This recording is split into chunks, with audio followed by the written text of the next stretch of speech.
Welcome back to Lily Puts Recaps. Today I am going to explain a short movie called The Secret Number. Released in the year 2012. Dr. Simon, a famous psychiatrist from a mental institution. He is remembering his past, and it is revealed that the small boy from the first scene was none other than himself. Dr. Simon survived the car crash but deeply traumatized by it, as he still remembers it to this day. Along with him, we are introduced to one of his patients, Professor Erzheim, who is an intelligent mathematician scholar. He is seen writing something on the board with great intent and focus. After he's done writing, Professor Erzheim hands over the board to Dr. Simon. While mentioning that is pointless, we can see that he has written the numbers 1 to 9 several times. Dr. Simon glances at it and praises his patient's work to be very good. He then asks the professor if it looks wrong to him.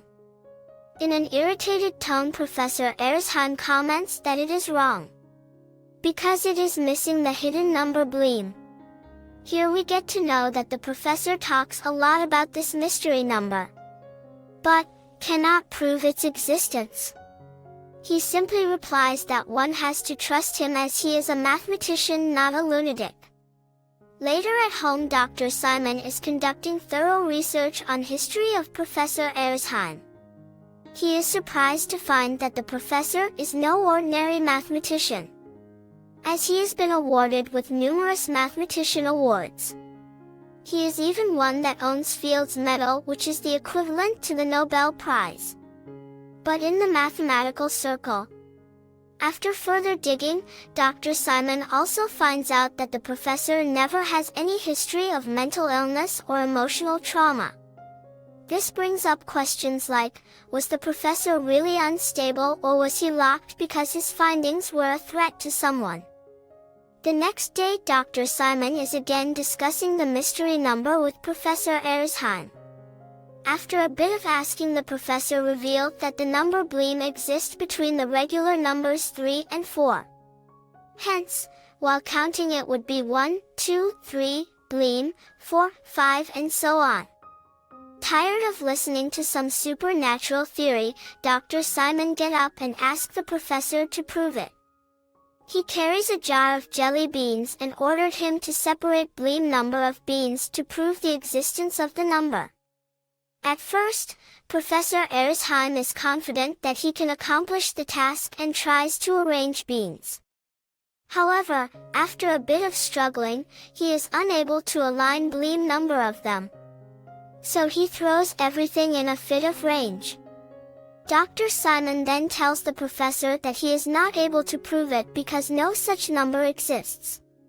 However, the fuming professor tells that he is not able to prove it because some external force was preventing him from doing so. Dr. Simon then dismisses his claims by saying that he was there with him the whole time and no one was there to stop him.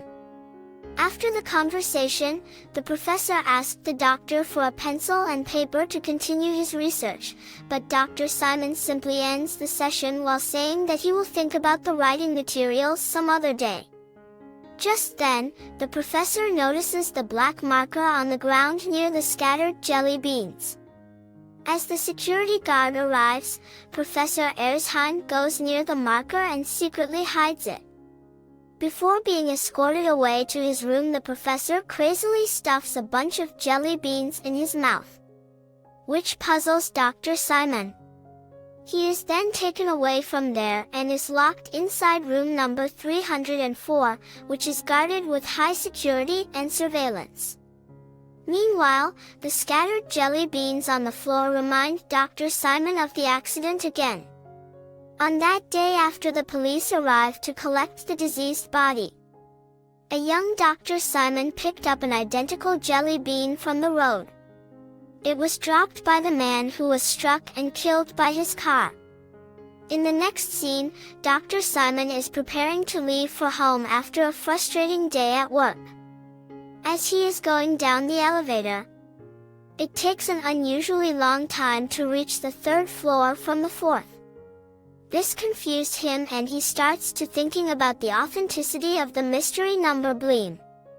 Following this strange encounter in the elevator, Dr. Simon starts digging more information about the mysterious number. He finds out that Professor Erzheim was actually arrested due to an outburst at a conference. After this, he starts listening to numerous recordings of his conversations with the professor. In one of the interviews, Professor Erzheim says that the number bleem is the very fabric of the universe. He also says that there are numerous dimensions in the galaxy. But an average human cannot see that. He says that the main reason for not being able to explore other dimensions is the insufficiency of proper maths. He also adds that if the mystery number bleem can be discovered, humans can travel to other dimensions and explore them. With the discovery of the number bleem, humans will also be able to time travel and communicate faster than the speed of the light. As Dr. Simon is deeply immersed in the recordings, he notices an ant on his desk. Being the kind human that he is, he carefully picks it up with a piece of paper and throws it out of the window safely. In the next scene, the tired Dr. Simon is at a bar having some drinks. He is fed up with the events surrounding him lately. So, he is on a break to clear his mind. As he is cracking open some peanuts, one of them suddenly moves and cracks its own without any external force. The doctor is immediately shocked by the supernatural encounter. But before he can calm himself, he sees Professor Erzheim writing some mathematical calculations on the window of the bar. He immediately gets up and starts going after the professor. After a bit of chasing, Dr. Simon reaches the silent alley. As he walks a little further, he finds a television playing news about the exact accident from his childhood. The news also reports that the old man hit by the car had not been identified in 3 days since the incident. He then sees his younger self watching the bizarre news. Turns out that the doctor was just having a nightmare and he is awakened by a phone call. There he is informed that Professor Erzheim has gone missing from his room. In this way, his dream had some truth after all. The doctor then immediately heads to the mental institution. After reaching, a worker named Jean explains that they are about to initiate a second sweep to locate the professor. He also stresses that the professor was present during bed check, and he had not let anyone else into the room. Now the question might arise. How did an old and fragile man like Professor escape such a highly guarded facility?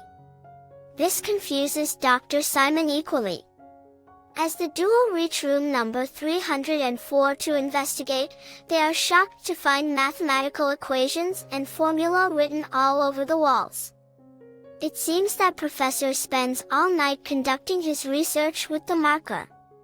After the inspection, the doctor finds 3 jelly beans on the table, similar to the ones present in his room. He also finds that the marker cap on the floor, which reminds him of his childhood accident once again. In the flashback, he picked up a black marker which had its cap missing. All of a sudden he remembers everything, finds out what has just happened.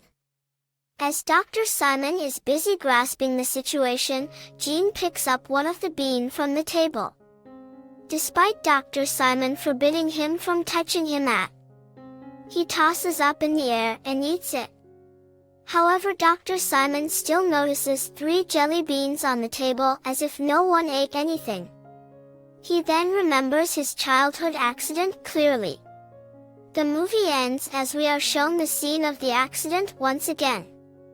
Jelly beans are scattered all across the road and the face of the diseased man finally shown. It is Professor Erzheim himself. Now for those of viewers still confused, let me explain. This movie is based on time travel, where the main protagonist, Professor Erzheim, is a time traveler. While he was apprehended and locked inside a mental institution for being unstable, He was actually a genius and knew things no other human could think of. His lifelong theory of the secret number bleem was correct all along, and his assumptions of time travel were true too. Because he was locked in a cell with no materials to continue his research, he couldn't prove his theory and was laughed at by everyone. However, when he finally got his hands on the black marker, he used all his mathematical capabilities to discover bleem. As bleem is the centerpiece for time travel, he used it to jump between different time periods.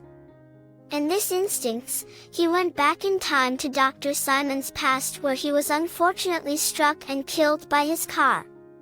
Although he succeeded in the time traveling, he forgot one rule: what does not belong in the timeline will be discarded by the timeline.